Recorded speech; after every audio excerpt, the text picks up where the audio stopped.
எவை கனவில் வந்தால் என்ன பலன் தெரியுமா? இறந்தவர்கள் கனவில் வந்தால் அவர்கள் உங்களிடம் ஏதோ பேச விரும்புகிறார்கள் என்று அர்த்தம். தெய்வம் கனவில் வந்தால் புதையல் கிடைக்கும். பேய்கள் கனவில் வந்தால் பழைய பிரச்சனைகள் முடிய போவதாக அர்த்தம். குலதெய்வம் கனவில் வந்தால் நேர்த்திக்கடன் இருப்பதாக அர்த்தம். இறந்தவர்களின் சடலத்தை கனவில் கண்டால் சுப நிகழ்ச்சிகள் நடக்கும். நீங்கள் இறந்தது போல் கனவு கண்டால் உங்களின் ஆயுள் கூடும். திருமண கோலத்தை கனவில் கண்டால் சமூகத்தில் மதிப்பு உயரும். பாம்பு கனவில் வந்தால் எதிரிகளிடம் எச்சரிக்கையாக இருக்க வேண்டும். பசு நம்மை விரட்டுவது போல் கனவு கண்டால் உடல் நலம் கெட்டு வியாதி ஏற்படும். பறவைகள் இறப்பதை கனவில் கண்டால் வீட்டில் கெட்ட நிகழ்வு நடக்கும். குழந்தை கனவில் வந்தால் வீட்டில் சுப நிகழ்வு நடக்கும்.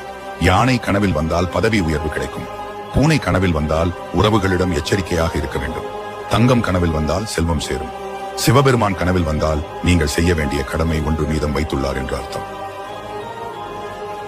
வெளியில் சொல்ல முடியாத சில வேதனைகள் இருக்கும். அவங்களுக்கு ஒரே ஆறுதல் தனிமை.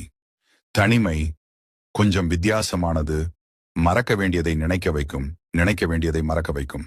சில நேரம் அது வலி தரும், சில நேரம் அது நிம்மதி தரும்.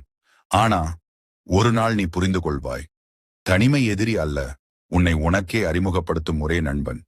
பிடித்த வாழ்க்கையை வாழ்பவன் அதிர்ஷ்டசாலி. ஆனா எந்த வாழ்க்கையாக இருந்தாலும் அதை நேசித்து வாழ்பவன் தான் உண்மையான. எனக்கு யாரும் தேவையில்லை என்ற வார்த்தைக்கு பின் யாரோ ஒருவருடைய நம்பிக்கை துரோகம் கண்டிப்பாக இருக்கும். கடவுள் உனக்கு கஷ்டத்தை கொடுப்பது உன்னை துன்பப்படுத்துவதற்காக அல்ல. எத்தனை உறவுகள் போலியானது என்பதை உனக்கு உணர்த்தவே அவர் அப்படி செய்கிறார்.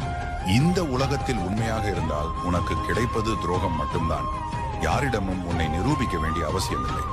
உன்னுடைய மனசாட்சிக்கு தேவை முடிந்தவுடன் விலகும் நண்பர்கள், சொத்து இருந்தால் உறவாடும் சொந்தங்கள், பணம் இருந்தால் பாசம் காட்டும் பந்தங்கள், இவர்களுடன் நான் இருப்பதை விட நான் அனாதையாக வாழ்வது மேல். ஒரு மெழுகுவர்த்தி இருக்குல்ல, அதுக்கு கடைசியில தான் தெரிய வருது கூட உடலும் உயிருமா இருந்த அந்த சின்ன நூலு தான் அதை எரிச்சு அழிச்சதுக்கு காரணம்னு. அதே மாதிரிதான் நம்மளும், நம்ம ரொம்ப உயிரா நம்புறவங்க தான் நமக்கு மறக்க முடியாத வழியை கொடுத்துட்டு போறாங்க. நம்பிக்கை விலமதிக்க முடியாத ஒரு விஷயம்பா, அதை கொடுக்க பயப்படாத. ஆனா யாருக்கு கொடுக்கறோம்